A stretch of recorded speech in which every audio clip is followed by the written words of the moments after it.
21대 국회가 여야 간 원구성 협상을 합의하지 못한 채 더불어민주당이 단독으로 법사위원장 등 6개 상임위원장을 선출했습니다. 이에 반발한 미래통합당 주호영 원내대표는 즉각 사의를 표명했습니다. 어떻게 될 것 같아요? 사실 저희가 지금 느끼고 있는 기류는 민주당에서는 강행을 할 것이다.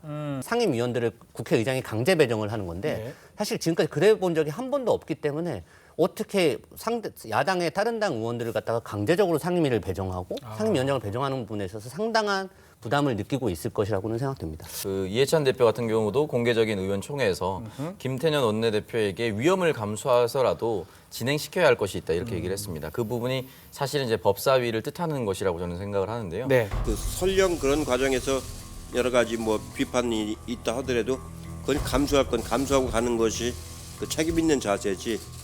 그러면 누가 실속을 더 챙길 것 같습니까? 근데 현재 스코어 통합당이 실속은 챙길 거라고 봅니다. 예. 오. 의원들 선호 상임위가 국토위, 산자위, 예결위, 정무위예요. 네. 이제 의석수가 비슷해도 다 갖기가 힘든데 민주당이 법사위를 가져가는 대신 통합당에 예결, 국토, 정무위를 주는 거잖아요. 그러고도 거대 여당이 폭거를 자행했다. 이렇게 비판도 가능해요. 그리고 본회의 시간도 미뤄졌기 때문에 통합당으로서는 이제 느긋하게 뭐 정말 18개를 다 가져갈 수도 없는 노릇이기 때문에 민주당이 지금 현재 스코어는 통합당이 좀 더 실속을 뭐 실속 아까 말씀하셨는데 민주당 입장에서는 결국 소탐대실을 한 것이다.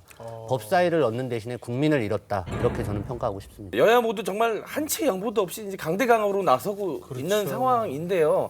어떤 면에서는 또 이해가 되는 부분도 있습니다. 사실은 이제 문재인 정권 하반기 국정 운영에도 차질이 생길 수가 있습니다. 실질적으로 참여정부에서 하나 조사를 했던 것이 있었는데 정책 하나를 발의해서 이게 실질적으로 효력을 발생하는 데까지 어느 정도 시간이 걸리냐? 약 36개월 정도 걸린다고 했습니다. 지금 대선까지 약 2년 정도 남았거든요. 그리고 한 나머지 1년은 이제 대선 레이스가 양당이 거친다 하면 그렇죠. 한 1년 정도밖에 남지 않았어요. 못하네 아무것도 그러면. 네, 근데 법사위를 가져오지 못하면 패스트트랙을 통과시켜야 되는데 패스트트랙이 330일입니다. 그러니까 사실상 1년이 마비가 될 수가 있습니다. 밀어붙일 가능성이 있다. 예. 자, 근데 이제 10일에 본회의 앞서고 민주당이 안을 제시했어요. 그때 이제 김민주가 조금 언급했지만 예결이라든지 국토위, 문광위, 얄짜 상임위를 대거 주겠다라고 안을 냈고 조영 원내대표가 수용을 했는데 이게 통합당 의총에서 부결이 됐어요.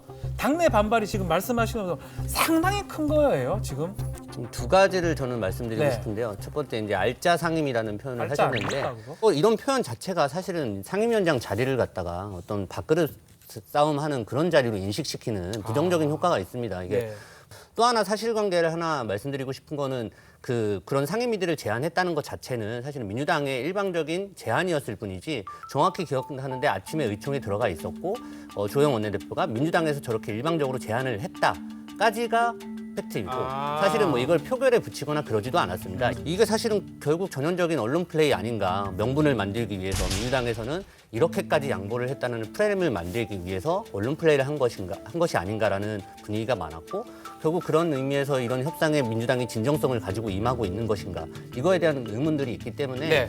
그전에 강경파가 아니었던 분들도 오히려 강경파로 좀 돌아서게 하는 효과가 오히려 역효과가 났다 이렇게 봅니다.